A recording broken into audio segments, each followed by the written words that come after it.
அதில் என்னென்னா ஸ்டான்லி டூசி தான் வந்து நைஜில் அப்படின்ற ஒரு கேரக்டர் வந்து பண்ணியிருப்பார். அவர் வந்து ஃபேஷன் அந்த ரன்வே ஃபேஷனுடைய புக்கோடைய டேரக்டர் அவர் தான். ஓகேவா? ஸோ எடிட்டர் இன் சீஃப் தான் நம்ம மிராண்டா.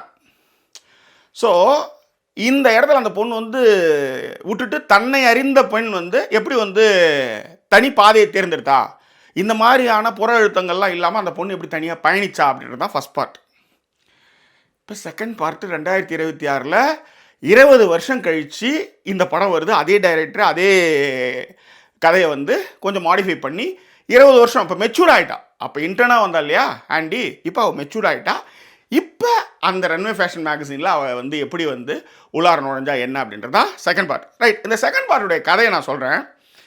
என்னென்னா மிராண்டா பெரிய ஆள், ரன்வே ஃபேஷன் சீஃப் எடிட்டர் அவங்க தான். ஆனால் அவங்களும் வந்து ஒரு இடத்துல வந்து காயப்படுறாங்க. அண்ணா ஹாத்வே வேறு லெவலில் வந்து ப்ரெசென்ட் பண்ணி ஜேர்னலிசம் துறையில் வந்து வேறு லெவலில் ப்ரெசென்ட் பண்ணும்போது அவளுடைய பேப்பரும் ஒரு இடத்துல வந்து ரிஜெக்ட் ஆகுது. ஸோ பிரபலமாக இருக்கக்கூடிய 2 பேருமே என்ன பண்ணுறாங்கன்னா காயப்படுறாங்க. அன்ஃபார்ச்சுனேட்லி என்ன சொல்கிறது, ஃபார்ச்சுனேட்லி அன்ஃபார்ச்சுனேட்லி ஒரு கட்டத்தில் வந்து அண்ணா ஹாத்வே வந்து திரும்பவும் தன்னுடைய தாய் வீடான ரன்வேல வேலை செய்கிறதுக்கு வரா. இப்போ வந்து என்னென்னா 2 பேருமே காயப்பட்டிருப்பாங்க. 2 பேருமே வந்து இழந்த பெருமையை மீட்கணும்.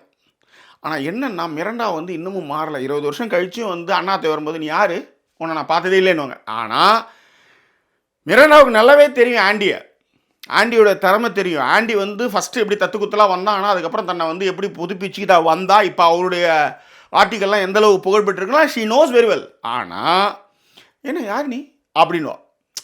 அதுதான் வந்து இந்த படத்தோடைய அந்த இன்னமும் டெவிலாவே இருக்கிறாவா அப்படின்ட்டு. ஸோ இப்போ என்ன பண்ணுறா, ஆண்டி வந்து இந்த இடத்துல வந்து வேலைக்கு வரும்போது அவளுக்கு வந்து ஒரு குட்ஷெட்டி மாதிரி ஒரு சின்னதாக ஒரு இடத்த கொடுப்பாங்க.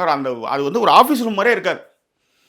ஆனால் ஆண்டியோடைய வேலை வந்து ஆண்டியோட திறமை, ஆண்டியோட என்ன சொல்கிறது, அவளுடைய ரைட்டிங்கு அந்த ஸ்கில்லாம் அவள் தெரிஞ்சு தான் அவளை வந்து வேலைக்கு எடுத்துக்கிறான். இப்போ வந்து ஆண்டி என்ன செய்கிறான்னா இந்த ரன்வே வந்து எப்படி வந்து வளர்க்குறது, அது இருக்கிற பிரச்சனைகள்லாம் எப்படி சரி செய்யலாம், எப்படி வந்து பழைய பெருமையை மீட்கலாம் அப்படின்னு அவள் வேலை செய்கிறா. இதில் வந்து டெவில் கொஞ்சம் கொஞ்சமாக வந்து ஆண்டி பக்கம் மாறுது. ஐ மீன் மிராண்டா கேரக்டர் வந்து கொஞ்சம் கொஞ்சமாக தன்னுடைய ஆஃபீஸுக்கும் தன்னுடைய பெயருக்கும் தன்னுடைய புகழுக்கும் அவள் எப்படிலாம் உழைக்கிறா, எப்படி எல்லா விஷயமும் அவளுக்கு தெரிஞ்சிருக்கு அப்படின்ற மாதிரி. ஏன்னா அவள் யாரெல்லாம் போய் மீட் பண்ணுறாளோ எல்லாருமே கொண்டாடுறாங்க அவளை. இந்த படத்தில் நீங்கள் கற்றுக்கக்கூடிய விஷயமே என்னென்னா, யாரெல்லாம் உங்களை வெறுக்கிறாங்களோ அவங்களே பாராட்டும்படி நம்ம மாறணும்.